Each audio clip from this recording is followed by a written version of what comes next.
Oh. Hey, everybody. That was like my fourth try at that during the countdown to the show. Welcome to Daily Wire's Backstage, brought to you by ExpressVPN. Tonight, I am joined by Ben Shapiro, Matt Walsh, Andrew Klavan, maybe a surprise guest. There's all sorts of stuff going on here. Obviously, the debate with all of the candidates. We all want to know what Doug Burgum has to say about 2024. We've all got Burgum momentum. We've got Asa Hutchinson fever. Yes. And of course, we will see the launch of the croissants, the croissants for short, for Mr. Christie's campaign. Gentlemen, before we get too far into the show, predictions for the debate. Absolute cataclysmic boredom. I mean, here's the thing about this debate. Basically, it's going to be all against DeSantis, and the only question is whether DeSantis can survive. Yep. Right? DeSantis has been taking incoming for weeks. He's dropped in the polls from in April, he was in like the 24% range. He's down to, in the Real Clear Politics polling average, in the 14 to 15% range, with a significant decline. About half of that support has gone to Trump. About half of that support has gone to Vivek. The big question for DeSantis is, can he weather the storm tonight? Because I'm not of the opinion that he can actually win tonight in any way, shape, or form. Yeah. He's challenged on one side by Trump, who's 40 points ahead of the field, and on the other side by the entirety of the field, which is seeking to claw him down like a crab pot back in there, so that somebody can take that second place slot. The other contenders on the stage all have sort of various motivations for even being there in the first place. So I'm not of the opinion, for example, that Vivek Ramaswamy actually believes he's going to be president of the United States. To me, he seems like a candidate who pretty clearly is running for vice president of the United States, Senate in Ohio, or a media slot. If you look at Mike Pence, Pence is there basically just to provide a counter to Trump. He has to know that he has no shot at the actual nomination. If you're Nikki Haley or Tim Scott, you're basically just hoping that you're standing around when somebody dies, and you know that you have kind of a small percentage of the base. And if you're Chris Christie, you're a kamikaze. And Chris Christie is showing momentum in New Hampshire, which he's up to second by some polls in New Hampshire. He's still like 14% and really doesn't have a real shot at the nomination, which means that their real motivation on the stage is claw down DeSantis, because basically everybody is now waiting for something bad to happen to Trump. I mean, that really is the dynamic of the race, because the only way to defeat Trump, realistically, there are only two possibilities, and one really doesn't exist. Possibility number one, you make the case to the American people and to the conservative base that Donald Trump was a less than stellar president who would perform worse as president than you would, and that he made a series of mistakes that he will repeat. That case has very little durability with the Republican base, which has a lot of faith in Trump by virtually every polling metric, even if I think there's merit to the case that he underperformed, particularly in his last 2 years as president. Then there's the second part of the case, which was always the case against Trump, and particularly the case for DeSantis, and that was the electability case. DeSantis' entire case for Trump was, I'm Trump, but electable. The problem is, in order to say that Trump was unelectable, you have to say the one thing that Trump people don't want you to say, which is he lost in 2020. Yep. Because if you won't say he lost in 2020, he's not unelectable. He was very electable in 2020 if he won. Right? And so his entire case that he won in 2020, and the entire field being very shy about saying, no, it was a bad election, a lot of bad stuff happened, and you lost because you were in a bad race and you're a bad candidate, and you lucked out against Hillary Clinton because everyone hates Hillary. People don't hate Biden as much as they hate Hillary. That's the case that somebody's going to have to make. No one has made it yet. If one of those two cases doesn't get made, Trump's the nominee. You can't make the case in a primary race if you're trailing Trump by 30 to 50 points for some of the single digit. I think you can make the case in a primary race saying that in general, I'll do better than Trump. But the problem is you need to show polling data that suggests that, unless what you say is that we already know how this race ends for Trump. You don't know how the race ends for me, because things could change, but you know how the race ends for Trump because we already did this one time. Do you want to do this thing again? And honestly, I think that's a pretty robust case, but nobody's willing to make it because they're so afraid of saying the reality, which is that Donald Trump did in fact lose to Joe Biden. Yes, the rules were changed. Yes, the media were corrupt. Yes, the media jobbed Trump. Told by all that stuff is going to happen again. I was told by Judge Michael Ludig, a once respected conservative judge who now plays Ed McMahon to every hack on MSNBC. I was told that 2020, I'm not joking, he said this, is the most fair election ever conducted in the history of the United States. And because I want to stay on YouTube, I of course agree with that. Well, on the DeSantis point, I actually think, I don't see any way that he loses unless the people on the stage find a way to attack him from the right. Like, that's the one advantage that he has in this context. Fox News debate, friendly audience. Almost all the attacks against DeSantis have been, well, number one, just kind of ridiculous on the merits. but also they've been from the left. I'll tell you that the point, the one who's going to go kamikaze, obviously, is Christie. Yep. Christie committed a murder-suicide against Marco Rubio in 2016. He's going to try and do the same thing on the stage right now. What he's going to do is he's going to say, Ron, everything you say is scripted. We know the script because it was revealed to us. And then he's going to say some line that Ron says. He's going to play exactly the same prank on Rubio, he's going to try to do the same thing with DeSantis he did with Rubio. Remember he did this with Rubio? Rubio kept saying the same phrase over and over? I have a slightly different analysis here. I'm watching all of this campaign, and DeSantis, everything DeSantis says is true and effective, but he's not charming, and so he's losing points. Everything Vivek says is charming but complete crap. I mean, every word out of his mouth is complete nonsense, and he's gaining points. So this seems to me that Senator Scott is the guy because he's absolutely charming and saying absolutely nothing. So he should have a great evening. and then as for Trump, the fact that he lost this election, it reminds me of the scene in Game of Thrones where the dwarf is talking to the cripple, and the cripple says, I'm not a cripple, and the dwarf says, I'm not a dwarf. It's like he lost. He lost the midterms. He lost the next midterms. He keeps losing. He won by a short hair against the least likable candidate on earth by a fluke of the electoral college, which I support, but still, he's not going to win the general election. I suppose the argument against it is, I agree. He won by a short hair against Hillary in these decisive states. But then, actually, before the election, the FBI saw him as enough of a threat to spy on his campaign. Then the DOJ saw him as enough of a threat to consistently undermine his presidency. Now, I think the Democrats see him as enough of a threat to upend 2 centuries of American history. Yes, no more question. than that, throw him in prison. Is he enough of a threat or enough of a mark for them? Like they see someone who's vulnerable. I don't know. I mean, listen. I have a question. Does that matter? Meaning, like, the one question that Trump has never been asked and has never answered is, you say the election was stolen from you. Let's say that's true.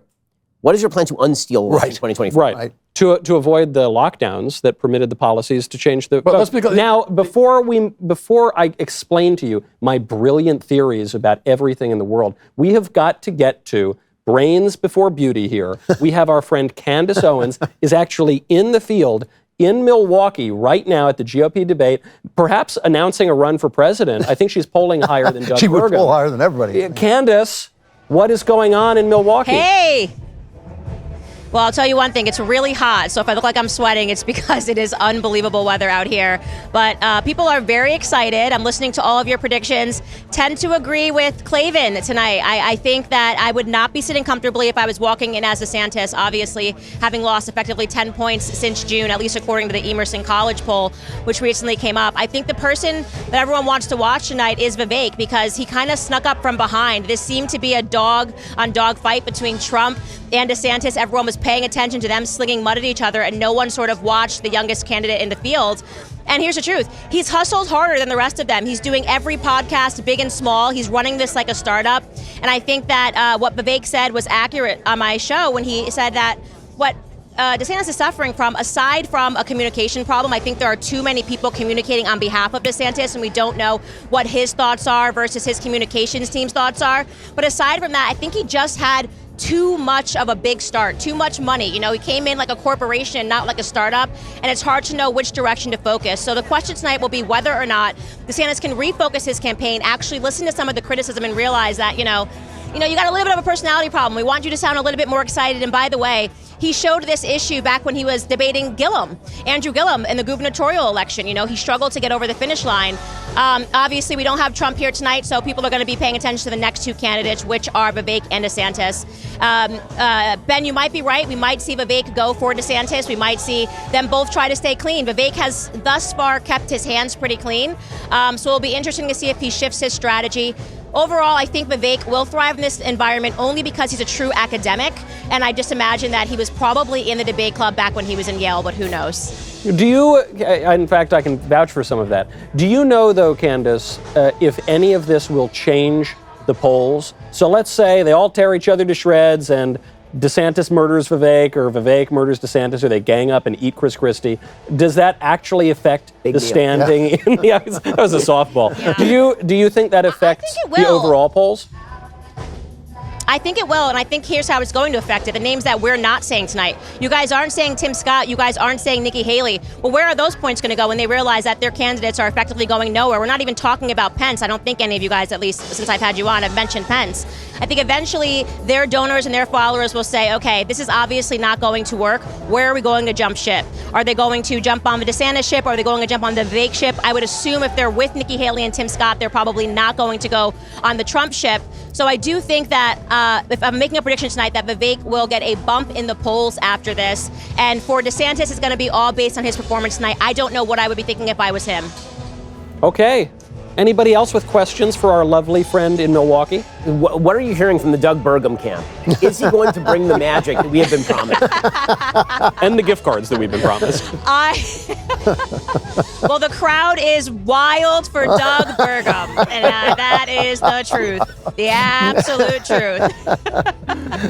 That's great, Candace. And just obviously, before we go, where do you stand on Asa Hutchinson? Do you think he should be only a vice president, or should he be at the top of the ticket?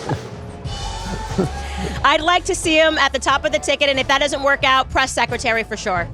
He's so good at communicating. Candace, thank you so much. You probably have to get in there. Enjoy the debate. We'll probably be texting you for updates, and give our regards to all our pals out there. Okay. All right, guys, we'll check in soon. Bye-bye. All right. Can I say one thing? Oh, two things. No. Only one. What is it? The thing about they go after Trump, the deep state goes after Trump because he's effective. I reject that premise because the deep state will go after any Republican. They hate all Republicans. They hate DeSantis. They'll do whatever they can to destroy you. If you make it easier for them, then they'll be able to destroy you even more. Trump tends to make it easier for them. Second, on DeSantis, what I would love to hear DeSantis say, maybe he's already said a version of this, but I'd love to hear it say tonight, is just like, listen, if you're looking for a homecoming king, if you're looking for Mr. Personality, I'm not that guy. I admit it. That's not who I am. But if you're looking for a killer who's just going to get things done and you can look at the scoreboard and look what he actually achieves, then I'm your guy for that. I think he just has to... that should always have been his message. Yeah, I agree. 100%. The big problem, I think, is that and listen, when you're explaining, you're losing, but I think the reason why DeSantis' campaign has run into some choppy waters is because he made a couple of core assumptions about the nature of the Republican electorate that just are not true. One of those core assumptions is that racking up wins would actually matter to the electorate. And this is a core assumption that is not true. I mean, the fact is that... People have short memories. Well, not only that, DeSantis doing a thing is being treated exactly the same thing as Vivek saying a thing. So Vivek will say something like, critical race theory is terrible. And then DeSantis will pass a bill in Florida banning critical race theory in the classroom. And people are like, those are the same thing. Those are basically the same thing. And it's like, well, that's not the same thing at all. So when he says, listen, I'm competent at being governor, I'm competent at doing these things, the Republican base doesn't vote for that anymore. Like the idea of core competency as a requirement for the office went out with Trump because Trump had no experience. Wait. Trump represents something. I've always felt that there was Trump the person who is the person, but there's also Trump the voice of the people, and he embodies the voice of the people. This is 60 years of culture war, of telling the American people they stink. Their country stinks, their religion stinks, their patriotism stinks, their way of life stinks, their race stinks, everything about them stinks. And Trump, as far as I'm concerned, is a polite response to that. The response could easily have been pitchforks and torches outside. I don't disagree with any of that, but that has nothing to do with actual policy or wins on board. What I'm saying, though, is there was a time when a DeSantis would have been easily the front runner, when people would have been paying attention to policy, when people would have been paying attention to results. They're not anymore because they're just too damned angry. And I think the anger is justified, but it's also But by the way, there is, I'm with Ann Coulter circa 2016 when she wrote this book with a ridiculous title, but it had good substance. E pluribus awesome, in Trump we trust, was the title. But the thesis was that a lot of people think people voted for Trump for his personality, forgetting about his policies. She said it was the opposite. And what I would say differentiates Trump from the other Republicans, at least in my lifetime, are three big issues. Immigration, which yes, other Republicans had been anti-immigration. He took it a lot further and called Mexicans rapists and murderers. Trade, every other Republican and every other Democrat in my lifetime was for basically more free trade, more globalization. Trump opposed that. He's now calling for mercantilism in the 21st century. And war. Every president who gets elected would bomb Iraq. That was a rite of passage for every president in my lifetime. Donald Trump was generally opposed to these imperial wars. Those are three priorities. How did he advance those first two when he was in office. Well, illegal immigration plummeted during his first year in office, and then after it became clear that the established, bureaucracy was not going to enforce the laws, then immigration ticked up again. But he had a massive drop in the first months of his presidency. He built some of the wall. But this is what we're always hearing. We're always hearing, well, for the first part, it was good, but you get it's hard when you've got an entrenched. It's hard, but that's part of the problem. Okay, when you're explaining you're losing, I said it about a campaign. It also happens to be true of administrations. When you're explaining why you didn't get the thing done, the thing didn't get done. 50% in the polls. So it looks like he's winning. No, he's winning. He also Again, didn't get it done because of the way he treated now you're changing the metric of winning. So I'm not denying that he's winning the primaries. Yeah. He is winning the primaries. The question is, did he advance the conservative agenda enough as president? I think there are many legitimate objections to, for example, his COVID handling, or for example, his handling of the BLM riots, or for example, his spending habits. I mean, there are a lot of problems. But the thing that I most object to, aside from your person, just as a human, the thing that I most object to is this idea, this intellectualization of Trump as Trump was a basket of issues. He was not. He was an impulse. The impulse is what Drew is saying. The impulse was a giant pulsating orange finger to all of the people. But he's a person, and people matter in democratic politics. So his personality does matter. Your argument, though. I agree with you. I think it was chiefly about personality, which is why right now he is shifting around on a wide variety of issues. And it doesn't seem to matter one iota. On those core issues, he's pretty consistent. It's not true that he didn't achieve things because he was up against the deep state. Every Republican president, any conservative president is going to be up against the deep state. He mistreats people, and that's not the way you run politics. He couldn't repeal Obamacare because he treated John McCain like a piece of garbage. And all I hear from Trump was, well, he is a piece of garbage. I don't care. I don't care. You needed his vote. You kiss his ass a little bit to get his vote. And also, the excuse that, well, he tried and they blocked it. I could almost buy that if there's evidence that he really tried. But, for me, the number one unforgivable thing, putting aside COVID was bad, BLM was bad, but the fact that he didn't lock her up. Like, he ran on lock her up, and then he's in office. They would have prosecuted him the second he'd locked her up. Okay, right? And a lot of Republicans but there was no attempt. There was no even discussion or attempt to actually hold any of these people accountable. That's actually the one where I blame him the least. Yeah, because there was actually, a generally agreed upon idea that you did not prosecute the person who was the candidate of the opposing party.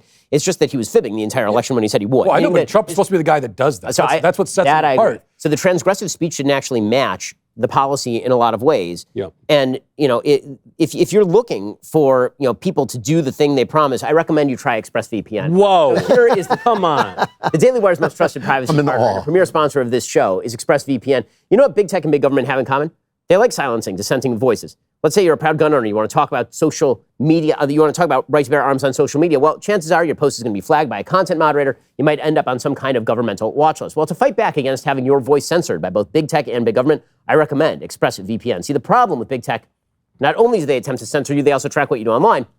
They have records of what you're searching for, the videos you watch, everything you click. They can match that activity to your true identity using your device's unique IP address. Well, when I use ExpressVPN, they can't see my IP address. My identity is anonymized by a secure VPN server. Plus, ExpressVPN encrypts 100% of my internet data for protection from hackers and eavesdroppers. ExpressVPN is by far the best VPN on the market. It's the VPN rated #1 by Business Insider and countless other publications in the tech space. What I love most about ExpressVPN, super easy to use. One button to tap, now you're protected. That's it. So stop letting big tech and big government censor and track you. Defend your rights. Protect yourself at expressvpn.com/backstage. Get 3 extra months for free while you're at it. That's expressvpn.com/backstage. expressvpn.com/backstage to learn more. So here's the thing.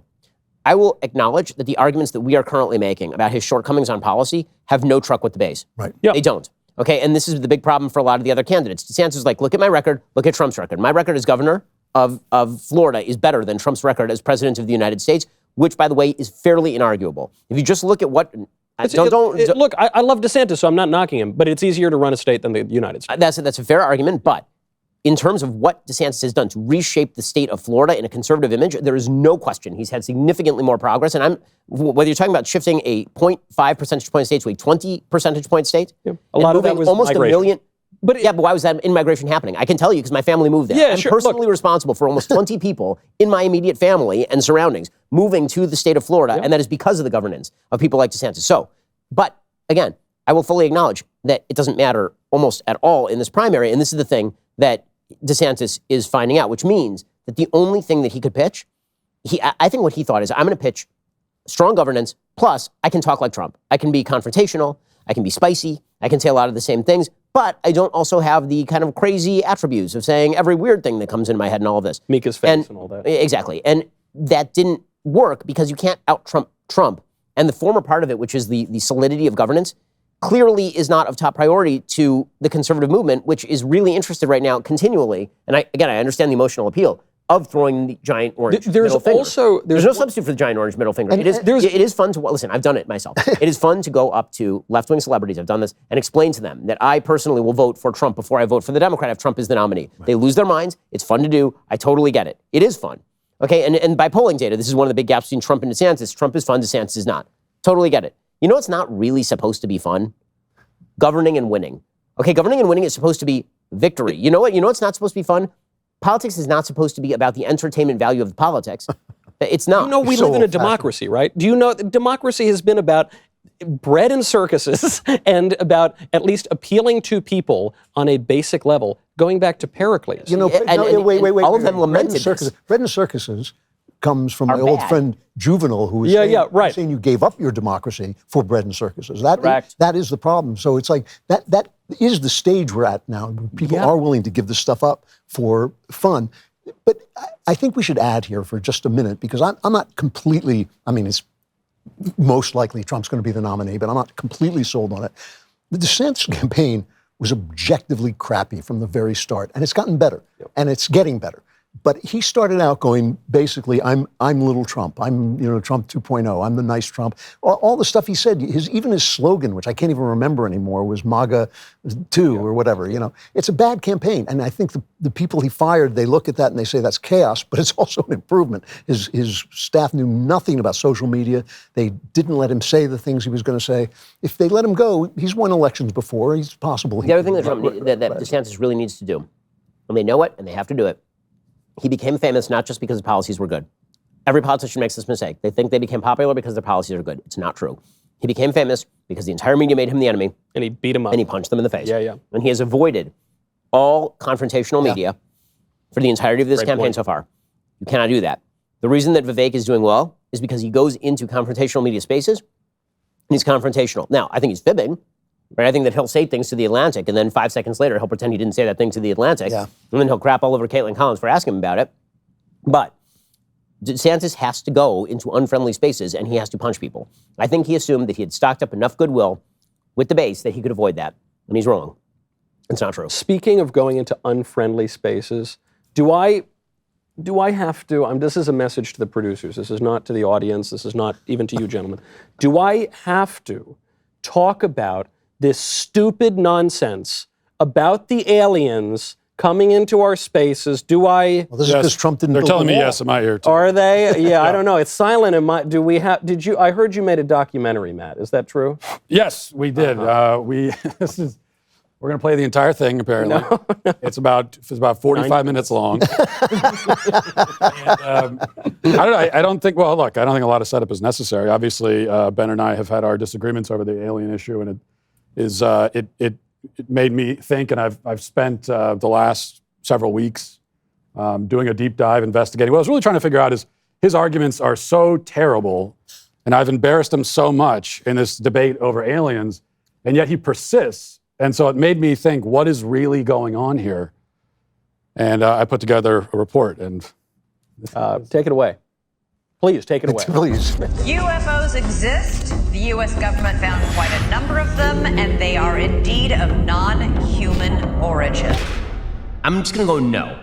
We have spacecraft from another species. There are no aliens. Do we have the bodies of the pilots who piloted this craft? Non-human biologics came with some of these recoveries. We are not alone. We're definitely not alone. That motherfucker back there is not real!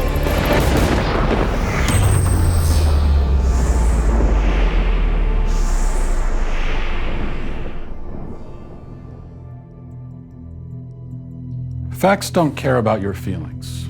This catchy cliche was coined by Ben Shapiro, owner of the popular conservative news outlet, The Daily Wire.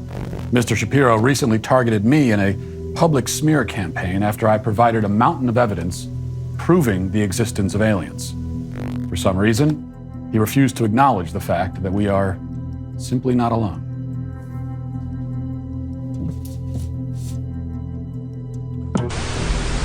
Well, Matt Walsh is a very controversial person for a number of reasons. Dude really thinks that, like, the aliens are here. Let's take this logically for just a moment to destroy Matt with facts and logic. The evidence you're presenting me is going to have to be better than a guy saw a shadowy image that appeared to defy the laws of physics. Probably it's aliens. Again, this is a question of likelihoods, Matt. You have nothing. I'm sorry, you have nothing. There are no aliens on planet Earth. I don't believe it. I don't see the evidence for it. And I think all of this is a giant waste of time. Sympathy poured in from around the world to comfort Mr. Shapiro after this public embarrassment. However, he continues his anti-alien campaign to this day. This irrational alienophobia, while easily dismissed as quackery, raises the question, does Ben Shapiro pretend to hate aliens because he is one?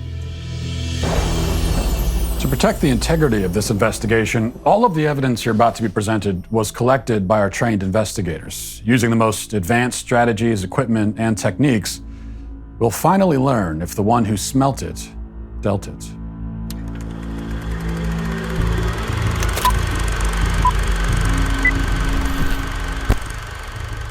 In 2021, Young America's Foundation hosted a speech at Florida State University featuring Ben Shapiro. At this event, Mr. Shapiro demonstrated alien mind control capabilities in front of a live audience. Hi, Ben. How are you? Doing okay. How are you? Great. How come you claim to be 5'9" even though you're like 5'5"? I don't know. How tall are you? 5'9". You're 5'9"? I'm actually 5'9". Okay, come over here. Let's see.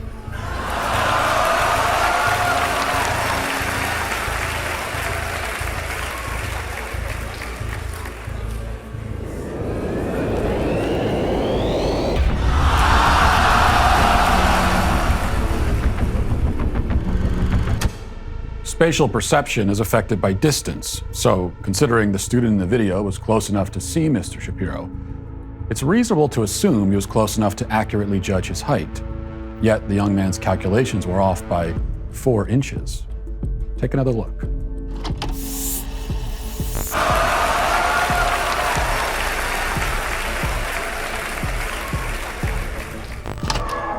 A leading expert on extraterrestrials testified on Twitter that aliens possess the ability to control human minds, make us see things differently than they really are.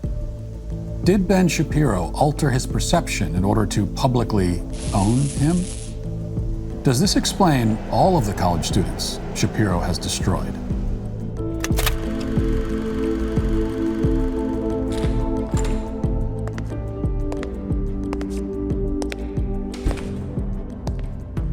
According to Wikipedia, Ben Shapiro was born in January of 1984 in Burbank, California. Our researchers checked online for any birth announcements with the name Ben Shapiro in 1984 and found nothing. Aside from a certified birth certificate, no evidence exists that anyone named Ben Shapiro was born on that day in Burbank or anywhere else.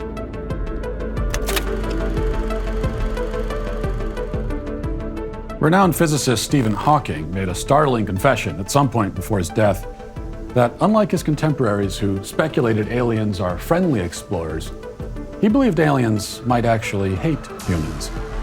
Is there evidence Ben Shapiro is hostile towards humanity? Our team pieced together this video from clips they found on the Daily Wire's website. The company tried to suppress this evidence behind countless hours of newer content, but what we were able to uncover is shocking.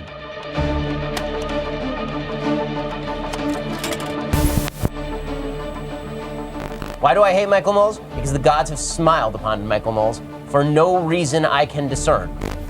What the f? I'm gonna be trapped in a locked room with Michael Knowles for a given period of time, which sounds technically like the definition of hell. Michael Knowles, a man who only fails upward. You went to Yale. I could not find any other productive thing that you had done in your entire life. Michael Knowles, a man hired at this company for one job, did not do that job well, and so was given a podcast. You were an unemployable person, so we apparently just kept paying you. Yeah. And then I'm gonna just hand this over to you. We'll take a picture for the cameras. This is really incredible. There we go. Thank you. Absolutely. No! We've had many complaints about you walking around shirtless in the office. See, in the movie, the pedophile's outside the room, Michael. Never go in the dressing room when Knowles is in there. 5 more minutes and I was gonna murder you and eat you. Yeah, huh? That's why Michael Knowles will eventually pay the ultimate price when I run him over with my cock. We reached out to Mr. Shapiro for comment right before recording this video, but our email went unanswered. For more information and a closer look at the evidence, visit benshapiroMightBeAnAlien.com. Wow, Matt, that was some really bang-up work. Yeah, amazing. Thank you. Amazing. I rest my case. Don't believe it. Don't believe it. Yeah, it might just be the. I don't believe it. Is there some? You guys don't believe it either. No, I don't believe it at all. I don't know what Something with the Matt's lighting, talking about. perhaps. You don't. I think, yeah. No one believes it. No. That's a No one great. here believes it. That's a great mask, actually. The human mask that he puts on for Exactly. 99% Exactly. of That's the time. what I'm talking about. Yeah, I think you just keep that on for the whole rest of this. Well, Rest of my life, apparently. I like what's so interesting about the alien species is that they have beige-colored skin just below the neck. Well, that's actually what people have said. They've said that my only scandal is my tan skin. That's how they throw you off. Yeah, well, Yeah, I mean- it's incontrovertible. I like that. There's a lot of other shows that are doing very serious debate analysis before the big debate, Yeah. and we played a 5-minute video about. God, I can't breathe in here. I can't breathe in here like a. Oh, Ben! Oh, God. There was just an alien where you're sitting. Oh, well. I felt like Joe Biden in there for a second. I can't breathe. I'm falling asleep. I also love, at our multi-$100 million media company, I like that all of our gags cost about 14 cents at most. Want to know why we're a couple Yeah, $100 million? that's how it works. Can we officially put an end to this and all future discussions? No, that was a setup for at least a 20-minute conversation. Who is the most like an alien on the Republican debate stage?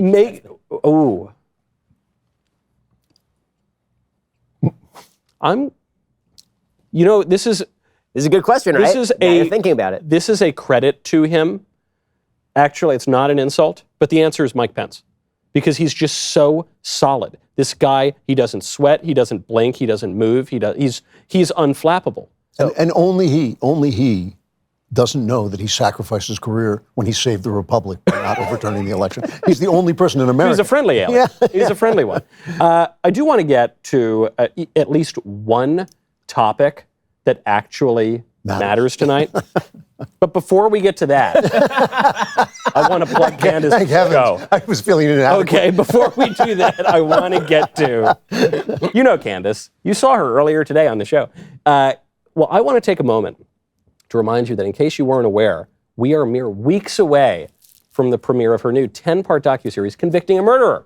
The series will finally reveal the evidence that was omitted in the popular docuseries Making a Murderer. If you know anything about Candace, you know that she loves to bust up media narratives. Well, that is exactly what she's done in this new series. Take a look. This is a collect call from Steve. An inmate at the Calumet County Jail. The man served 18 years in prison until DNA evidence cleared his name. The Two Rivers man was convicted of sexual assault in 1985, but exonerated with DNA evidence in 2003. So this is the infamous Avery lot. Now, 2 years later, he again finds himself tied to a police investigation. Accused of murdering Teresa Halbach on the Avery property. Stephen Avery's 16-year-old nephew admitted his involvement in the rape and murder of Teresa Halbach. The car is discovered just around the bend. It was just this worldwide phenomenon. I think they framed this guy. I think he intended to crush the vehicle, but ran out of time. Avery thinks the $36 million lawsuit he filed is why he's being targeted in this investigation. 1021 and 24 Main Street. Copy. Do we have Stephen Avery in custody? Netflix made millions of dollars from Making a Murderer, but the filmmakers left out very important details, mountains of evidence that you have not yet seen. The blood vial. The most egregious manipulation from the movie. Interrogations. That's when he started beating me because I told him that he's sick. Cell phones. And I saw melted plastic parts of a cell phone. Interviews. Her arms were pinned behind her head. They made Stephen Avery look like a victim. You believe your brother's guilty? I don't know if I'm a suspect. I got nothing to hide.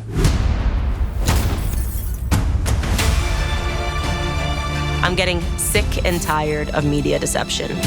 Evidence piling up. Why would they omit so many different things? Why are you editing my testimony? I am not going to make the same mistake that the filmmakers did. Rearranging the testimony. They delete a portion of it at the end. how could they claim to care about the truth? They all know that Stephen Avery committed this crime. 911, what is your emergency? The evidence forces me to conclude that you are the most dangerous individual ever to set foot in this courtroom. Convicting a Murderer is available exclusively for Daily Wire Plus members. Head on over to dailywire.com/subscribe to sign up. Right now, you'll save 25% on your membership. There has never been a better time, so sign up tonight. I have to say, as a former court reporter, a guy who used to cover courts, everybody's guilty. Everybody's guilty. Every one of these shows is some sweet little white girl coming in and saying, I want to help people. Here's a murderer. I'll set him free. You go, no, that's not how you do that. By the way, also a great way of getting out of jury duty. Just say that one. Which is true. Yeah, I'm glad we're doing this because I remember Making a Murderer, and that was, when that show came out, it was whatever little bit of faith in humanity I had left to that point was gone. Just the way that everyone bought that. It was and I remember very distinctly afterwards trying to tell people, like, no, just spend 5 seconds on Google, and you'll clearly see some facts about this case. That or Serial. Right. Serial, yeah, that was the one. That was the same girl. It's except just a different girl, but the same girl. All right, speaking of human tragedy with more questions than answers, at least in the popular narrative, we all know about this tragedy in Maui. Yeah. We were told 100 people dead. Obviously, the number is probably an order of magnitude, at least higher than that. Biden finally gets guilted into flying into Maui, and he decides to spend his time cracking jokes and falling asleep. Yeah. We are a community that relies on family, on ohana, whether by blood or by friendship.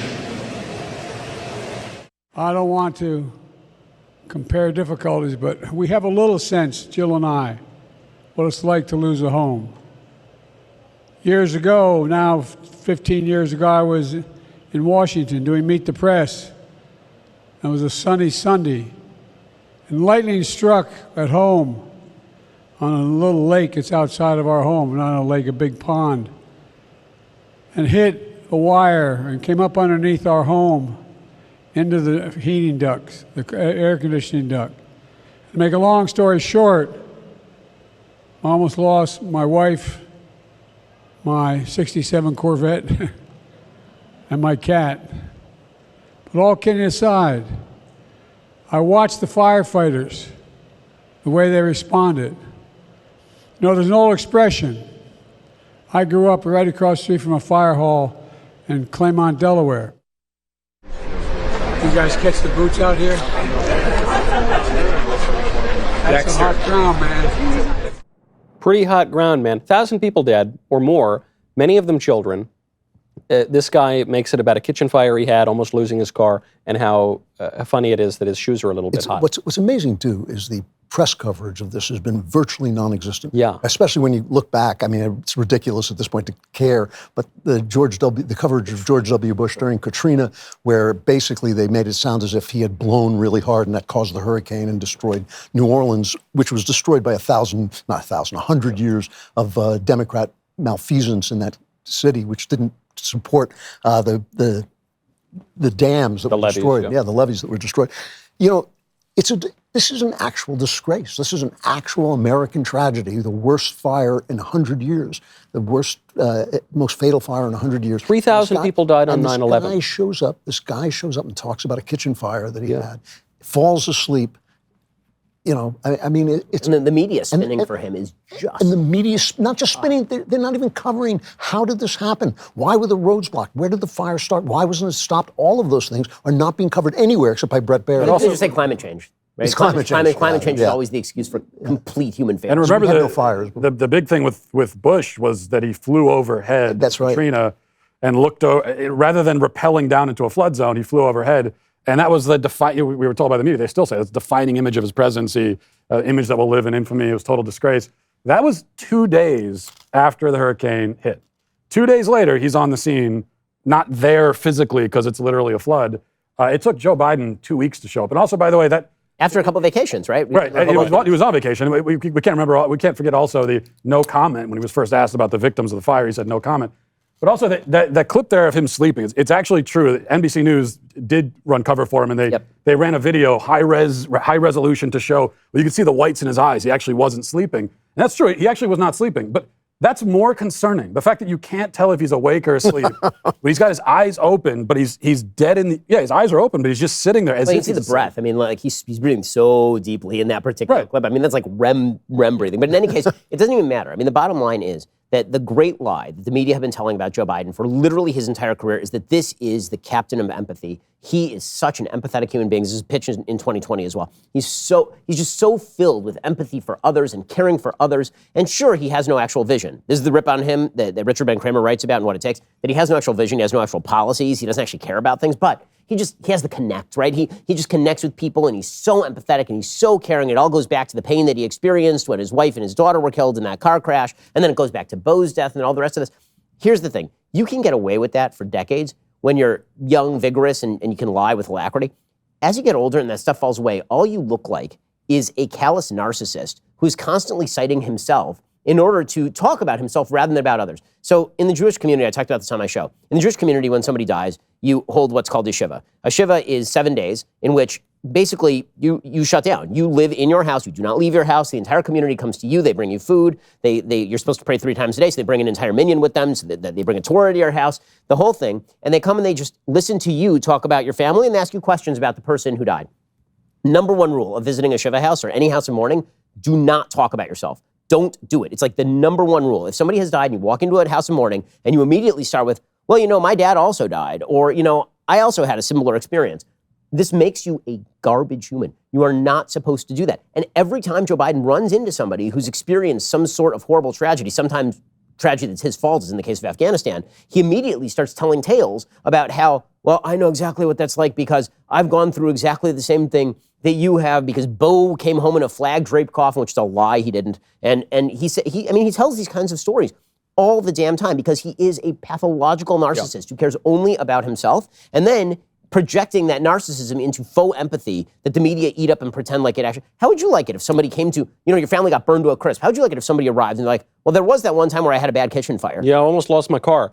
So there are 3 theories here on what caused the fires.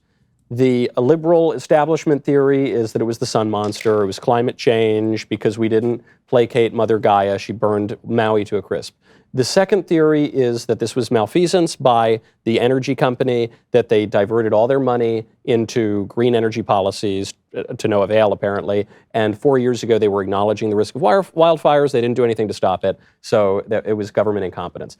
There's a third theory, which I'm not saying is applicable here, but it's applicable a lot of the time, which is that we know for a fact, many reports from the Department of Homeland Security, that radical environmentalists start a lot of these fires, that arson is a concern. We know arsonists were setting fires all over Maui, even within the last year. We know that the Hawaiian Police Department was investigating that. We've seen confirmed examples of many hundreds of these cases in recent years around the U.S.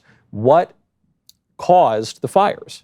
I know, and I would guess the most likely thing is that there was an electrical, fire and the winds made it spread. That's the most likely thing. But why shouldn't you have a conspiracy theory when they're not telling you anything and they're purposely lying to cover for... I also don't know why that's a conspiracy theory when you're just positing possibilities, meaning like it's not impossible when you're not saying that it actually happened. Well, from the very beginning, people were saying like Oprah burned things down so she could... Well, I mean, that kind of stuff is crazy. Like Oprah, I feel like has better things. I mean, she does own a space laser, so I mean, theoretically you could. But you don't even need to go that far. First of all, I mean, I don't know how many of you guys have spent any time in Maui or in Lahaina. So that used to be because we were on the West Coast. That was like my family's getaway every single year. So we were in Lahaina like 7 out of 10 years. And it is just a spectacular little town. It was a wonderful place to hang out. And it was always packed to the brim this time of year because that's where you would go to watch the sunset. I mean, it's just a gorgeous place. And the fact that it burned down this quickly is really insane. It has nothing to do with climate change, by the way. Every climatologist will tell you, if they're worth their salt, it has nothing to do with climate change. The temperature there is incredibly variable. They've had a very dry summer. They had a very wet winter. They had a very dry summer. But what this always comes down to, for me, every single time, is government mismanagement of these disasters. And the way you can tell is when they start blaming the other stuff, right? So when there was a hurricane that hit Florida and knocked out a bridge, the bridge got rebuilt inside of 2 days and things got fixed. When the same hurricane then moved up into the Northeast and flooded part of the Northeast, the media spent the next week talking about how climate change was responsible for the fact that there was flooding in the streets of New Jersey. as though the human failures there had nothing to do with anything. The human failures here are astonishing. I mean, astonishing. There's an article from the AP today where they go into detail about what it was like to be in Lahaina and what exactly was happening on a minute-to-minute basis. The cops set up perimeters around Lahaina because there's only one road in and one road out of Lahaina. It's really hard to get in and to get out. That's particularly true if you're on Front Street, which is the part that's like right by the water. And it's a very crowded place all the time. And they were telling people to turn back because there were downed electrical wires. So you're talking about like triaging a problem. How about like direct people around the electrical wires? The people who disobeyed the cops lived. The people who listened to the cops who went back to Lahaina died because all of the winds just picked up and rammed right through it. Yeah, that's why the question is not, well, there is a question of what started the fires, but to me, no matter what started them, even if environmentalists did start them, the bigger question is why was the fire, why did it kill 1,000 people or more? Why did they close the only roads out? Right. I'm not suggesting that it couldn't have simply been incompetence. It probably was incompetence. But you can certainly see why people would conclude, something's a little screwy here. Is there something more going on? This is the way you solve the problem of disinformation, as Obama always wants to solve that problem by cutting out everybody who has an opinion different from his. That's what how he defines disinformation and misinformation. The way you solve misinformation is by telling the freaking truth. If you were the authorities, get the information, spread it to the people. Then when other people come up with crazy conspiracy theories, they sound like crazy conspiracy theories. Now, crazy conspiracy theories sound like perfectly reasonable explanations because the government is Did you hear what the mayor lying. of Maui says? The mayor of Maui was confronted by a reporter in a small press gaggle. What were there? Half a dozen reporters there. And here was his answer on how many kids are dead. I don't know. I wish yes, I knew you the do. answer. How many children are missing? You know. I wish I knew the answer to that. I would be happy to answer that. You have no estimate as to how many children are missing? I guess Nothing? we can end this right now if you guys want. Sorry. This is one of the biggest questions that the people of Lahaina have, but you don't want to answer it. It always takes one or two to ruin it for everybody. Please, this is our first, this is our only Well, we could say that about you. You ruined it for everyone. You're welcome to say it. You're the media. You can say whatever you want. You're a disaster. All right. Okay. You've been the worst mayor we could possibly imagine. You won't even wait. Respect what? This is the most dismal response we've ever had. You won't wait for your turn. You want to shout over these guys that are legitimate. Why don't you give them the real answers then? Give them the real answers. That's not his question. Let him. Yeah. You can go. Yeah. Oh, sorry. You know, one guy asking a tough question, not even a tough, basic question, ruins it for everybody. I guess this is my other question. Even if you could say, well, the cops shut down the roads because they just had no idea what they were doing and there were down power lines. How is it? I mentioned earlier, 3,000 people die on 9/11. Here we're looking at 1,000 people, it seems to be the estimate. A third of the worst tragedy in American history, and the media basically black it out? They blacked it out. Why are they blacking it out? I know. I mean, the part, again, I just come back to the insanely obvious double standard with regard to Biden. Like let's to Biden, protect Biden, basically? 100%. 100%. Or the governor of Hawaii, who's a Democrat. Yeah. Or the mayor of Maui, who's a Democrat. Or the senators who are Democrats. I promise you that if this had happened in Florida, all you would get morning till night is Ron DeSantis is to blame for this. His emergency management response has been dismal. Where was he if George W. Bush if Donald Trump were president and he didn't show up for 2 weeks while he was on vacation?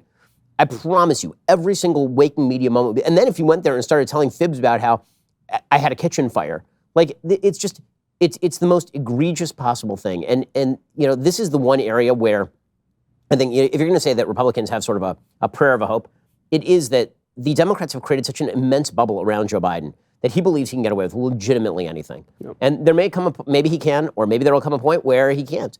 Maybe there will come a point where it doesn't matter almost to the Republican. I think this is part of the logic behind Trump. Many of the Republicans are like, well, you know what? In the end, it's not going to matter who we nominate because Biden is so eminently beatable, and there's just such a wellspring of dislike for him. And that may be true. That's not totally implausible. Yeah. I mean, the fact is that they've been lying on his behalf for years on end. He's presided over the worst foreign policy disaster of my lifetime in the pullout of Afghanistan. He's presiding over one of the worst natural disasters of my lifetime in Hawaii. I think the economic disaster over which he's presiding is being soft-pedaled. What we are watching right now in the economy in the next 6 months is going to come to fruition. It's working. All of that, I think that's the hope for Republicans, is that it almost doesn't matter who you nominate. I don't know why you'd want to take the risk.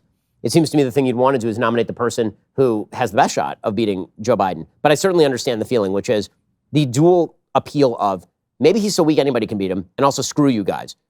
That's a pretty strong emotional very powerful. appeal. It's very powerful. Very strong emotional appeal. Yes. I think I'm open to the theories that there was malice and that some of this was intentional. I mean, I think that's a perfectly valid thing. We need to explore it. But right now, if I had to pick a theory, it just seems to be this is bureaucracy. Like, it exists to not work. It exists to diffuse responsibility. No one's held accountable. And so in this case, you've just got all these different. You've got the power company. You've got the police. You have local. You have the local government. You have the people in charge of the water, and you've got this woke guy that was on record saying that, when we're distributing water, we want to make sure we take into account equity. So you've got all these various different realms that in a moment like this need to work together and need to communicate in a competent way, and they just don't. It completely breaks down. My problem with this theory, though, is that for years we've said bureaucracy doesn't work, bureaucracy is the problem, we need to dismantle the bureaucracy. But I'll tell you what, this bureaucracy, the federal bureaucracy, seems to work pretty well when it comes to rounding up Midwestern grannies from January 6th. Yeah. I think the bureaucracy works pretty well when it comes to imprisoning political dissidents and the lawyers for the Donald Trump and who is currently the chief political rival to the president. The bureaucracy seems to work pretty well spying on Catholic masses and arresting pro-lifers and trying to throw pro-lifers in prison for 11 years that they're doing right now. 11 years pro-lifers are facing a completely unjust trial because they had the audacity to oppose abortion. So in many ways, the federal bureaucracy seems to be working too well. When they want to it defend itself. To defend itself. Yeah, that's what it does. They didn't care enough to. This is that's politics, but this being ready for a disaster is a practical concern where you have to actually care about the lives of human beings. And when DeSantis was available to help Florida after a hurricane, they called it this is his Katrina. When Ted Cruz went to Cancun, he's a senator, he's not a governor. He went to Cancun when there was a freeze, a cold freeze in Texas. And the media declared that this meant that Ted Cruz did not give a crap about anybody except himself and his family. Joe Biden goes on vacation for 2 weeks. And he's going back to vacation now. And he's declaring a lid every single day. And meanwhile, his FEMA team is going, well, it's really up to the localities to handle this sort of thing. It's just, it's insanity to me. And I understand, again, what I keep coming back to for Republicans, I get it. I get the feeling that inevitably the pendulum has to swing back the other way and the bad people have to get clocked. I totally get it. But there's no rule that says that's true. So, the notion that the unjust will pay their price. Well, there is something to this because the thing that the Democrats have done repeatedly, they call it the Curley effect. They basically chase the non-Democrat voters out of localities by making it so unlivable there that the only people left are the people who will vote for them. So you get the doom loop in San Francisco. That actually works if you happen to be in government because the only people left in San Francisco will be the people who will vote you back into office every single time because they're doing fine. They're living on the streets. That's where they want to be. That actually works. The problem is it doesn't work for the entire nation because there's nowhere for the entire nation to go. People in California can go to Florida. People in America got nowhere to go. So ultimately, this government is now so corrupt, so unresponsive, and so dishonest in dealing with the public that there is some chance that the people will just say, you know what, we've had it. They did it with Reagan. They did it with Giuliani in New York. They may well do it again, but to me, make it easier. Trump is like the only Trump thing is like wrong a big about fat elephant stuck in the door that he opened. He opened the door of the future, but he's now stuck in it, and he's not going to let anybody get through. The only thing you're wrong about is there is a place for American conservatives to go. We've seen it in the recent years, and that, of course, is Hungary. Hungary, yeah. Now, speaking of human tragedy and speaking of protecting unborn life, did you know the abortion pill accounts for over half of the abortions committed in the country? Most abortions are because of these drugs and these poisons. More than 1,000 preborn children die at the hand of this poison every day. PreBorn is the organization providing a solution to this devastating situation. Women are being fed the abortion pill and led to believe that it is an easy and safe way to terminate an unwanted pregnancy. They are not being told the truth about the harmful side effects and the emotional trauma left behind. This is a heartbreaking reality that needs to be addressed. PreBorn network clinics are there for these women, offering love, hope, and an abortion reversal pill which can save their baby if taken soon enough. But they cannot do this without our help, as all their services are free, as they should be free. For just $28, you can help hurting women and at-risk babies. Dial pound 250 and say keyword baby, easy enough to remember, or visit preborn.com/backstage. All gifts are tax deductible. You will never regret saving a child's life. That is pound 250, say baby, or visit preborn.com/backstage. Now, we've been floating some conspiracy theories. Did you know this? By the way, you always say I'd never make you any money. I finally made you like a little tiny bit of money. What? Like a little, like enough to buy you like maybe My a pair God. of shoes. So this was a little unexpected. I am the most popular game show host in America. This show we started on the Daily Wire YouTube channel. It is the yes or no game. We've sold a bazillion of these games. We sell out every single time. We now have the expansion pack. The expansion pack is the conspiracy theory pack, and the producers of this very show want answers from 4 of the cards on this game. Just listen. You're not being held to anything. Media Matters is going to clip it out anyway, but this Don't worry, is a safe if space. I say something about 9/11, I'll pretend I never said it. Hypothetically. Don't worry. Hypothetically. If that were to happen.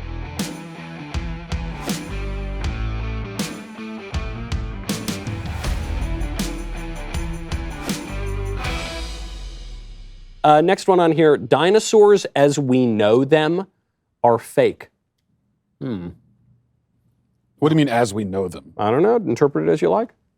No, dinosaurs are not fake. They've all testified to me that they're absolutely real. They do. Well, you were friends with I was many there. of You them. know? Well, I think dinosaurs existed, but probably a lot.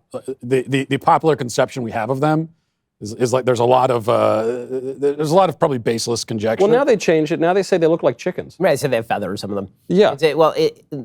There's every possibility that some of the dinosaurs, and they acknowledge this, by the way, are like the reconstruction of the lion in like 13th century Britain. Yeah. You know, where they tried to bring a lion back from Africa to Britain, and it died and it decomposed. And by the time they got it back to Britain, it was basically like a bag of bones. And so when they stuffed it back together, it looks like this bizarre cat-cow kind of thing. Yeah. It's possible we're doing that with the dinosaurs. And when you go and you see all the bones put together, it's like, well, actually, the neck wasn't that long, or this is a tailbone or something. That's fine. But also, dinosaurs exist? But we saw Jurassic Park. They were obvious. They were there. Chris Pratt told me. My take is that dinosaurs are real, but they were dragons. That's my take. I mean that sincerely. Like breathing fire or no? Yeah, no, like in the sense that dinosaurs are this construction of modern scientific, atheist, materialist, stupid culture, and dragons are the product of the intuition and imagination of every. To aliens, aren't we? And they were placed here by aliens. No, yeah, basically. Dragons are to dinosaurs what me back. They were flying and breathing fire. Is what they were at least flying. Well, pterodactyl. Well, I mean, we know they're flying, but they're breathing fire. Whatever legend cropped up. Look, they may have been breathing fire, but whatever legend cropped up that they were breathing fire comes from a real place, like legends about all historical things. I don't buy it, but I will say, I watch a lot of nature documentaries with my kids, and when you watch, especially about dinosaurs, and you have some, scientist is like pulls out a fossil with one little line in it, and has this whole story about, well, this is clearly a triceratops that was, 40 tons and a female and 5 years old. It's like, how can you possibly know all that? Yeah. So I think there's a lot of. Yeah. I mean, they didn't know their gender, first of all. No, who would? How could Who they? could? Who could? Nobody could. Okay. Things they said about Michelle were. The CEO. Oh, this is going to get our company destroyed. That's cool. Really smart pick, guys. The CEO and founder of Facebook is a reptilian. Not a dragon, but a reptilian. Oh. Ben? Robot, not alien. Robot, not alien. Robot, he was constructed in a lab, not Robot, on not planet alien. Xenoof 10. Yeah, like he's not like a reptilian alien who's wearing a skin suit and here to destroy humanity. He is what we in modern notions call robots engineers. Like that is what he is. I mean, I think the more interesting reptilian question is the guy on the plane, on the infamous plane, the mother effer wasn't real. Yeah. Which is so strange. Everyone's like, where's the woman? Where did she go? And then we found the woman. Nobody ever asked, like, what about that guy? Have we ever heard a word from him? Yeah, what did she see? Maybe she saw him. Yeah, did the guy, it's a real question. Did that guy ever do any kind of interview and say? No. And why was it okay to trace this poor woman down? Right. I think it's so awful. It's so awful. that they tracked this poor woman who had too many shards at the lobby, or at the bar. She should have claimed parentage in the Biden family. Someone gave her $20 million. They never would have found it. And also, what does she have to apologize for? Like, right, exactly. Was she really crazy? That's not the same thing. Well, but also, she really, whatever happened, she really thought that there was some kind of reptilian monster on the plane, and so she did the right thing with the information she had, which was to tell everybody. Was there? Right? Well, we have the clip, actually. We have this very important piece of journalism. Say whatever you want. I'm telling you, I'm getting the off, and there's a reason why I'm getting the off, and everyone can either believe it or they cannot believe it. I don't give two but I am telling you right now, that mother back there is not real. And you can sit on this plane and you can die with them or not. I'm not going to. Would you have stayed on the plane after seeing that right before it takes off? Yeah. Of course, I'm not going to miss my flight for some crazy person. Those are bad vibes to start on a plane. No, I mean, I'm not getting off the plane unless Przynski's on it or whatever. Prigozhin, right? Yeah. Prigozhin, whatever his name is. His mistake was getting Trump elected. I think it offended Hillary. But yeah, I mean, he made the second most famous blunder. Yeah. Right? The second most famous blunder is leading a revolt against the head of the Russian state and then flying a plane close to his border. The most famous is invading Russia in the wintertime, right? I mean, like, you shouldn't do that. Can also, you imagine? That plane committed suicide. Mm-hmm. I mean, that's what Vladimir Putin says. It fell off the 5th floor of a building. Yeah. I'm Out through an open picturing window. Putin's dismay when he was running up to the field with his gun in hands, and he sees the burning wreckage, and there's just Hillary standing with a bazooka, and she beat him to it. He must have been so crestfallen. Last Crazy one. when we find out Epstein was on that plane. Yeah, at first I felt bad for the other people on the plane with Prigozhin. Head of the Wagner Group, leads the coup against Putin. But then I thought, if you're sitting on the plane with Prigozhin, well, it's a private plane too, right? It's obviously a private plane. It's not like he was on like a Southwest. Right? Well, he's not A-list preferred. You don't think? Right. The head of the Wagner Group. If you're on like the private plane with the head of the Wagner Group, good bet that you're not like the cleanest. Yeah, you've got problems. Okay. Hopefully there were no children aboard or something. Like people were not responsible for themselves. This is the final question to debate. Taylor Swift is the clone. What is this? Taylor Swift is the clone of Zena LaVey, daughter of the infamous Satanist Anton LaVey. Right, I remember. Whoa, man, that's crazy. Yes, I've never heard that, but yes. Yeah, she is, right? And you don't have to explain beyond Satanist. Yes. Yeah. Whoa, man, that's so weird. Am I the only person who likes Taylor Swift, I think? Yes. Well, you're the only person who hasn't been just sucked into this like demonic cult. I know, and the only non-millennial white girl. The only thing is she writes her own music, right? So she's got not anymore, right? She used to. She her modern songs are one of those like 11 people write them. But I'm trying to give her some credit, but she can't sing. Nice legs. Damn it, Drew! All you care about, Zena or damn Taylor? Drew, you old perv. Just cut it out. Is it Zena? That was Bill Buckley had that line. He was asked if he approved of miniskirts by some young gal, and he said, "Well, on you, I do." That's basically that's your point, Drew. Absolutely. Okay. Well, that was great. I can't believe that was a best-selling. So that's making money. Yeah. This guys, that game's great. You should go buy it. The one, I'll tell you, the one that really freaked me out, the Zena LaVey thing, man. Especially because, this guy's talking about aliens all the time. I point out that it's probably demons, and man, that's some weird demonic stuff. That's some occult, weird Satanist stuff. If you play them records backwards, they sound exactly the same. Yeah, they do. If you play them forwards, they sound. People playing the game aren't going to have the benefit of that picture, so they're not going to. That's a real. That's a deep cut. That's a deep cut. You have to listen. The audience is the real creme de la creme of the political public. All right, we have to get to. That was a great segment. I thought it was a good segment, by the way. I love it. What we just did. Just love it. Every moment was gold, basically. Now we have to get to something that actually involves a colleague of ours, which we'll get to in 1 second, but we have to get to a shameless plug that involves another colleague of ours who happens to be in the place that conservatives escape to, which is Hungary, and that would be Jeremy's soap. Where is that guy? He is gallivanting all about selling soap. He's clean. We're seeing it more every day. He's a clean old man. Mainstream brands openly insult their customer base, and they expect you to be okay with it. Well, thankfully, Jeremy's Razors not only makes great products, but the company has no agenda either, unless you count restoring sanity to the world, one product at a time. Like with Jeremy's hand soap and all-purpose cleaner. Both are free of parabens, sulfates, artificial dyes, and wokeness. And they're made right here in the USA. Remember, you are not responsible for woke culture, but you sure as hell don't have to participate in it either. Stop giving your money to woke corporations that hate you. Go to jeremysrazors.com today. You do the ad all wrong. If you're going to do the ad right, you got to hold it? All right, let's see. Can we get a nice close shot there? Okay, guys, you ready? If you can do the ad, it's got to be like this. You see this hand soap? It's magnificent. It smells delightful. It is green tea and citrus hand soap. Each and every day, you'll be grateful that you use this particular hand soap. This right here is the all-purpose cleaner. For all purposes. There are literally no purposes for which you cannot use this particular cleaner. Could you use it to clean your emails off your hard drive? Absolutely you could. You should head on over to jeremy'srazors.com right now and enjoy products like the ones that I just threw.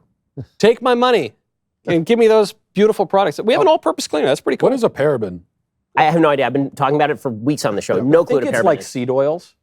It's like a all I know is it's bad. It's like a quasi-ben. It's like a paraben. Yeah, it's a really cutting edge hip humor on this show, folks. Drew loved that one. Circa 1911. A pal of ours, colleague of ours, yes, is being threatened by Canada, America's evil top hat. This is Jordan's fault for being Canadian. Yes. I've never heard that before. That's the first thing you said I loved. Thank you. No, I had a pun in that video. America's evil top hat? The America's evil top hat, and I had some joke about a cookbook that you also... Oh, that was amazing. Thank you. That was a good All right, I've got two. You're right. That was a great joke. In 10 years. two in a decade. Ontario is threatening to take away Jordan's psychology license. The Superior Court of Justice ordered Jordan to pay $25,000 to the College of Psychologists and upheld the order that he go through a so-called social media re-education program. I pity the re-education program. Can you imagine? I will not tweet what you want me to tweet. They've been making this mistake with Jordan from the very beginning. If they had just left him alone, he'd still be like teaching university classes. Yeah, for people who, believe that the left in America does not want to actively shut down speech, they do. I mean, take a look at Canada. I mean, they want to destroy your life. They really, really do. I was explaining this to somebody, again, a friend of mine who's on the left, and I blew his mind when I explained to him that if it comes down to Trump versus Biden, I will vote for Trump. And it won't really take much to convince me of that, at all. And he asked why, and I said, because of this. Because you want to trans my kids, you want to, or at least you want to make it good and proper for the public schools to work to trans my kids. You will attempt to shut me down if I speak freely. And then they'll be like, no, that's not true at all. Well, yes, it is. Yes, it is. I mean, look what they're doing in Canada. Look what they're doing in the UK. The goal here has always been and will always be to make traditional living illegal and make personal sexuality public. That's like the only thing that matters to these folks. So in order apparently to be a licensed psychologist, you have to be fully insane in Canada. You have to actually parrot insanity back to people to be a licensed psychologist in Canada. Honestly, Jordan is going to make their lives so miserable. Yeah, it'll be fun. It'll be quite fun to watch. Jordan actually, I would love to sit in the room watching Jordan take social media re-education training. It would be one of the great experiences of my life. I would pay honest to God money to be available in that room. I would go get a Canadian bar license to go and be in that room while they try to teach Jordan the things he can and cannot say on Twitter. I just cannot imagine. This is a man who, as psychology is facing this replication crisis, this whole crisis of identity for the entire field, this man has done more good from the field of psychology than anybody since at least Viktor Frankl and maybe just any psychologist ever. People come up to me with tears in their lives. I'm not exaggerating. And they will say, Michael, Jordan Peterson, the man changed my life. And grown men, serious men.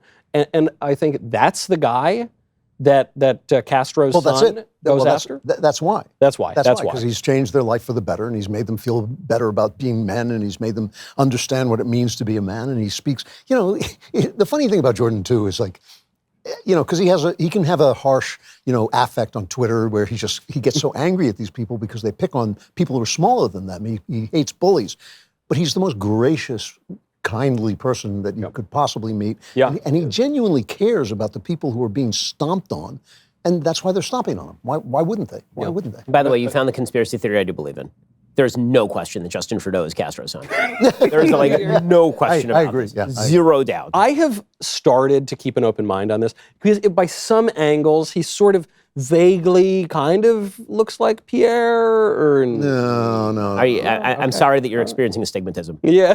Okay, you're right. You're right. He's the son of the Cuban dictator. By the way, I think what you said is really important because to me that's the even more dire implication of stories like this. There's the free speech angle, really important, but the fact that this is what the psychology industry has become is people need to understand that. I mean, this is why I'm so skeptical and critical of it fundamentally. Totally. And I would, before I would advise any loved one to go see a psychologist, I would be very, very careful, because the entire industry has been totally ideologically captured. I mean, there was a story a few days ago about a child psychologist, prominent one in California somewhere, of course, I think, who was talking about gender, how some children are gender minotaurs, or you could be a gender Prius. Well, they made it illegal to practice actual psychology, right? If a kid comes into you and says, I'm sexually confused, and then you say, well, maybe you ought to wait on that and see how it develops. It's perfectly normal at the age of 14 to be sexually confused. That's a no-no. That's conversion. And most psychologists have gone along with that completely, with very few exceptions, and the ones that have not gone along with it, like Jordan Peterson. This is the irony of the so-called conversion therapy. All therapy is, by definition, conversion therapy. Yes, and why should you not be able to go to somebody and say, I'm gay, I'd like to not be gay, can you possibly help me? Right. And explore that. I don't understand that at all. Right, but if you go to any psychologist, you say, I have a mental problem, I've got some block, can you convince me to think in a different way and behave in a different way? That is a conversion. Every time it's a type of conversion. There is a strain, and it is a strain under fire, no question about it. There's a strain of Christian psychology that I think can be very useful to people. I think it's useful to people to talk to someone. I think talking to someone who cares about you and doesn't have a stake in your life can be immensely important. But you're absolutely right about this. I think it can be. It can be useful, but it can also cause more damage than it does good. Well, if the person is incompetent or evil. But I think, I'm also critical of just the idea of go to therapy. Just always go to therapy. I think what drives people to go to therapy oftentimes is just that they want to just talk about themselves. Right.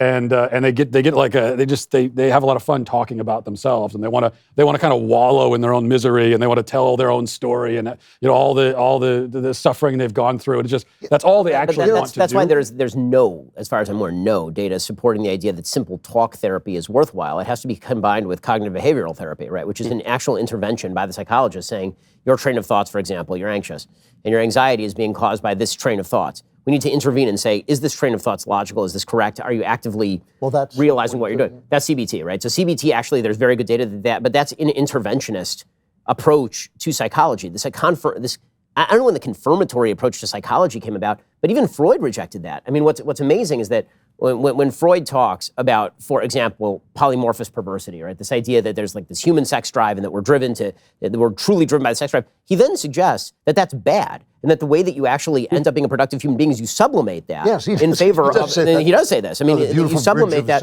Correct. In favor of higher purposes, and the act of maturing is maturing out of treating those desires as primary and sublimating them to higher desires and better things. That's the entire process of growing up. It's only in the 1960s where they say, no. Real authenticity is where you strip away the sublimation. Sublimation is a form of anxiety, and you have to deal with it. There is an underlying philosophy to Freud, which he didn't intend, but is simply built into the system, where the true reality of you is your basest desires, and everything else is laid on top of that. And that's not always been the case. I mean, if you think of Plato and the chariot analogy, all of our instincts, including our noble instincts, are included in us, and they're part of who we are. And I think that, I have to say, on a more shallow level, I worked with a lot of suicidal people. I've been on hotlines and things like this. 50% of them call up to tell you why they can't be helped. 50% of them do not want to be helped. 50% of them are looking just for somebody to say, you're not awful. And that's not a bad thing. I don't think that's a bad thing. I think that's helpful. But I think one of the problems with the psychology industry is that the only hope, Jordan Peterson is a good psychologist because he's a good philosopher. And it's psychology is not really, the idea that it's like medicine or science, it's not exactly. No. A good psychologist is someone that has a good idea of what a human being is supposed to be. Absolutely. And that's what you go to a psychologist with that question. What am I supposed to be? How am I supposed to think? What ways am I supposed to act? And those are not medical questions. Those are not scientific questions. Those are philosophical questions. The reason why Jordan Peterson is so effective is because he's just a good philosopher. He's got a good sense, he's got wisdom. He's got a good sense of how a person is supposed to be. You're right about this, because when it comes to medicine, there is an agreed upon standard of what you are trying to achieve. Right? When it comes to medicine, you come in, your leg hurts. The idea is, how do I make it so my leg doesn't hurt and functions properly? But functions properly is well understood. A leg that functions properly lets you go places, supports your weight, all of these sorts of things. When you come in, you say, I as a human am not functioning properly. That requires some explication. What does it mean to function properly as a human? And this is where you get into the philosophy section, right? Because we have millennia of tradition suggesting what it means to be a properly functioning human being. And really over the course of the last century and a half, we've decided that to be a fully functioning human being means to essentially humor your basest desires. That's what it means to be a fully functional human being. And it's really all of these other impositions by society that have prevented you from engaging in the great you that exists internally.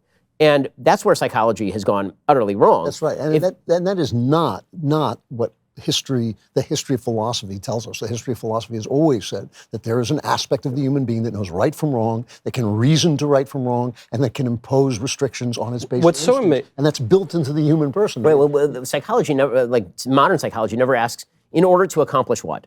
So again, when they say heal your leg, it's in order to accomplish walking, in order to accomplish carrying. When they say I want to be a whole human, in order to accomplish what? Because what you want to accomplish is going to be a large part of which direction we're actually directing the healing. If you say I want to be non-anxious, and so I want to be non-anxious so that I can party all night long and drink without worrying about it, then a psychologist theoretically could do that. They could say, you know what, don't worry about anything in your life, get rid of all of your worries, get rid of all of your cares, live off of welfare, and do all those things and you won't be anxious anymore, and your anxiety is healed. But that's not a properly functional human being. The other way to actually deal with the anxiety is to say, you're anxious about some things that are actually real. Let's figure out solutions that allow you to channel that in the most positive possible direction for your flourishing and the flourishing of your family. Right. What's amazing, there used to be, in the olden days, before modern people ruined everything, there was a simple answer that old Uncle Aristotle gave us, which is this idea of the four causes. Yeah. We have a formal cause, a material cause, an efficient cause, and a final cause. So the formal, for us, for people, it's the formal cause is the soul, the material is the body, the matter, the efficient is, well, God makes us, and the final cause is, Aristotle would say, happiness, eudaimonia, human flourishing. We Christians would say to know God and to love Him forever and to serve Him here on earth. Modern people say, that's BS, that's a bunch of mumbo-jumbo from a pre-scientific age. Forget about the final cause stuff. Forget about the formal cause. You don't have souls, you don't have any of that. Come on, get out of here. But they don't actually get rid of it. What Aristotle understood is you have to have an answer to that, and the modern people have an answer to that. They say now, instead of the formal cause being the soul, they say, well, man, it's just like my identity, man, it's my whatever. And for the final cause, what do they say? What the implicit final cause today for human beings, that they say, is just to feel good, just to have pleasure. Yeah. And it makes people miserable. And also, they have forgotten the fact that to do right is the path to feeling better about yourself.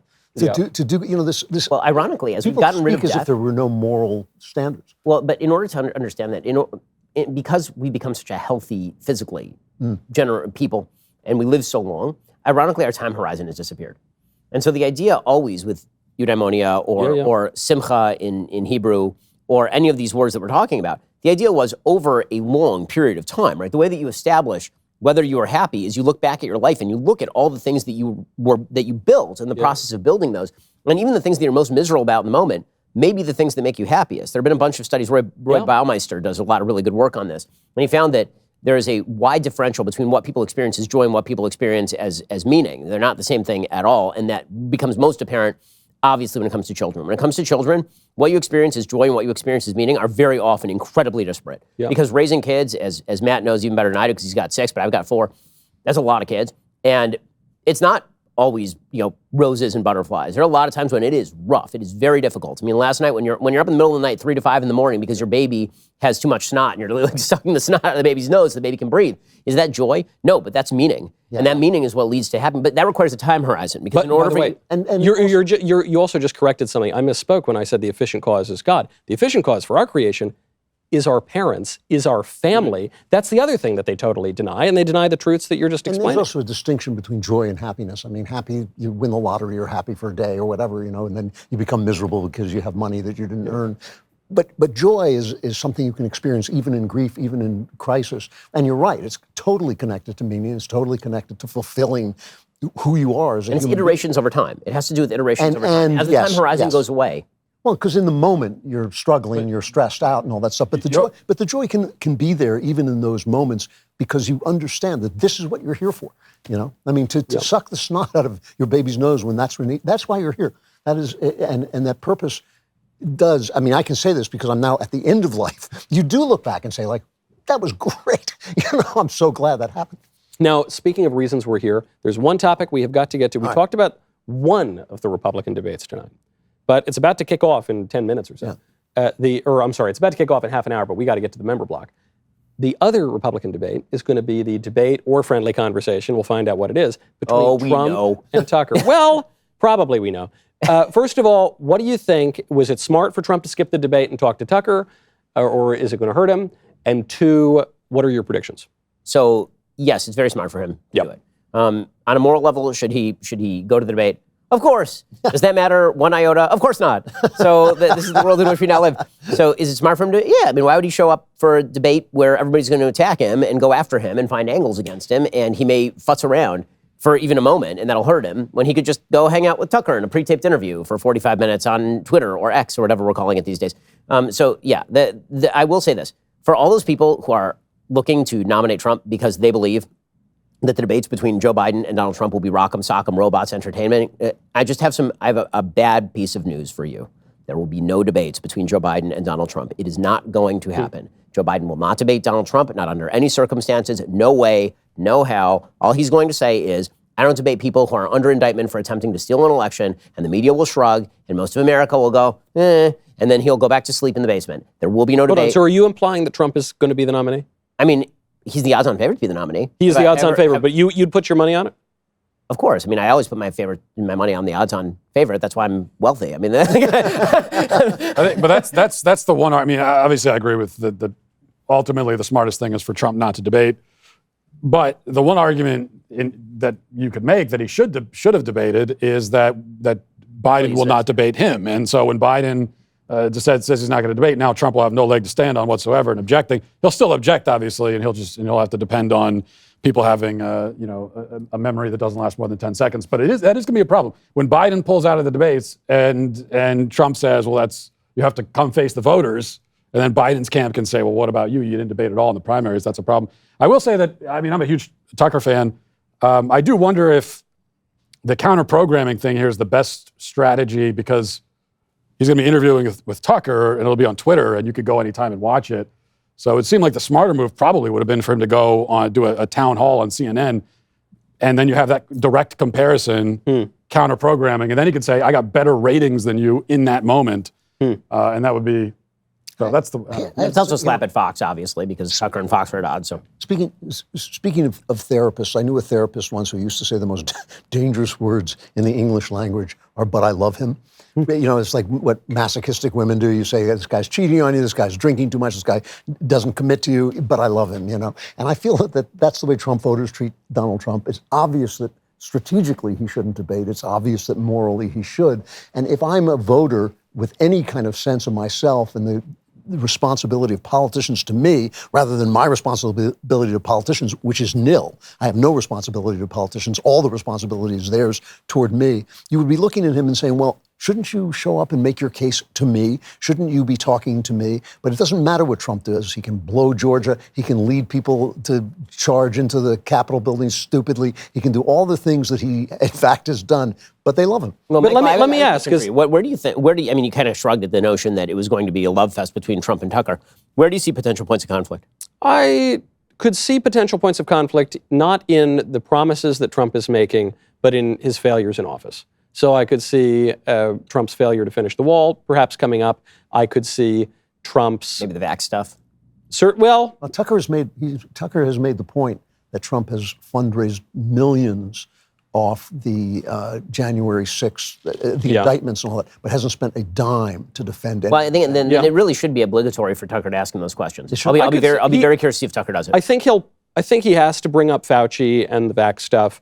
I could see some points of conflict in Tucker trying to make Trump live up to the intellectual promise of Trump, as you would put it, rather than what we saw in practice, especially in the last couple of years. But my only question, as I guess the friendliest to Trump, I still really like the guy, but though I have no intention of endorsing in a primary.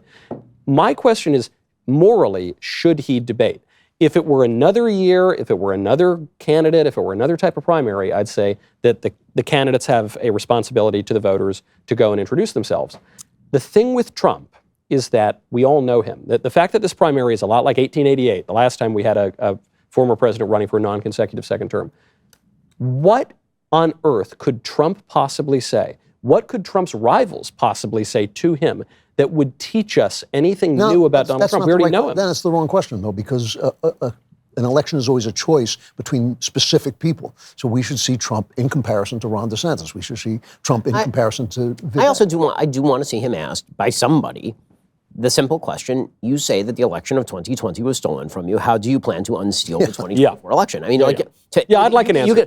Because honestly, if you love Trump, you should want an answer to that. Yeah. If you want him elected, you should want an answer to that. Like, that's a question for everybody. How about, like, if you're a Republican who wants Biden beat? Yeah. How do you plan on winning an election against Joe Biden in which you're going to spend the entirety of next year in court? The entirety. He's got 4 cases in the first 5 months of next year slated for the calendar. And every dime that's going into his campaign fund right now is going directly into his legal defense. Yep. I mean, another question I'd love to hear asked is, you're worth $10 billion. Why are you using your campaign funds to fund your legal bills? Why don't you just pay your own legal bills? Like, that seems You think he's worth $10 billion? Don't ask me that question. I mean, I obviously don't think he's worth $10 billion, but he's not going to answer that, right? So, I mean, so that means that, it seems to me that when people donate money to Donald Trump's campaign, one of the questions they should be asking is, are you using that to target Joe Biden? Like, what? Like, I thought that was the tacit guarantee is that you were going to run against Joe Biden and not against Fani Willis. Meaning, yeah, you have to defeat Fani Willis. We'd like to see you to. Yeah, it's all part of the same. But you have a legal defense project. fund. By the way, I can show you how much Donald Trump cares about his legal defense fund. His legal defense fund, which was set up, I don't know, a month ago, and got hacked on Friday. As of today, it is now Tuesday. It has not been unhacked by the Team Trump, nor have they complained about it. They don't appear to care very deeply about whether that website for his legal defense specifically is up and running because they're directing money from his campaign. People are so identified with Trump that the way they see him, and I think this is fair, by the way, I think he has been treated monstrously unfairly. I think every one of these indictments except the classified documents one is completely bogus, and I think the classified documents one is bogus when compared to what they did to Hillary when she was doing the same thing. So I think he's being treated so unfairly, and what people are saying is, this is terrible, I protest, I will stand up with him. And my feeling is, I just want to do what's best for the country. It's not that I think he can't win, I think he's the least likely person. That's why I would like to see somebody on the debate stage tonight get up and say, listen, Donald Trump should not be in jail. These indictments are bogus. Yeah. I will personally sign a check to Donald Trump's legal fund right now and take out a check and write it. And then say, and I'm running against Donald Trump because I do not think he's the person who's most likely to beat Joe Biden. Yeah. Because both of those things are simultaneously true. He should not be going to jail for this sort of stuff. Absolutely. It also happens to be true simultaneously that you shouldn't, with a giant red target on your back, then make yourself an even bigger target by doing dumb crap like not turning back in classified documents for no apparent reason and then informing Walt Mao to shift them around away from your lawyers. That's unbelievable. That is the best thing that Ron DeSantis could do tonight, would be to come out and I guess this was sort of leaked in the supposed debate memo, but if he came out and said, this is complete BS, this is, they're crossing the Rubicon, this is a hideous miscarriage of justice and upending of the political order, I will personally donate to Trump's defense fund, and I think I've got a better shot, and here's why. But aside from aside from donating money to the defense fund, he has said all that. He has. Yes, but I think in order to, just on a political level, in order to create a defensive wall against the accusation that he's actively, secretly hoping that Trump gets indicted, the actual signing of the check is symbolically important. Okay. Because then he's saying to people, listen, I'm putting my money where my mouth is, and I'm way less wealthy than Donald Trump. The other thing about crossing the Rubicon, by the way, it's not just Trump getting indicted in Georgia, which seems to me the most egregious of these indictments. It's 18 other people, some of whom are being indicted. Our friend Jenna Ellis, she's getting indicted for being his lawyer. Okay, I got to say, this one is on Trump, in the same way that some of the January 6th stuff, where is Trump signing checks for the people who went to bat for him? He's not. Is he not? I find that Jenna Ellis is openly appealing to people for her legal defense fund, which I retweeted out. But they're saying, you supported DeSantis, now you're a traitor. That's right, she supports DeSantis. However, I did enjoy her OnlyFans mugshot. Did you see her mugshot? I did not. She's such an attractive lady, but God bless it, Drew. No, she did. She put out this mugshot. She did it on purpose. She put out this mugshot. She looks great. And I thought, she sent it to me. I thought, she should be an OnlyFans. You should charge people to look at your mugshot. That's the legal defense fund. On that note, I suppose we'll talk more about the defendants, the indictments, OnlyFans, and we will take your questions. In the member block, the member-exclusive portion of our show continues now at dailywire.com. If you are not a member, if you're just one of those freeloading hoi polloi watching now on one of these despicable social networks, head on over, click the link in the description, subscribe right now. We will see you there.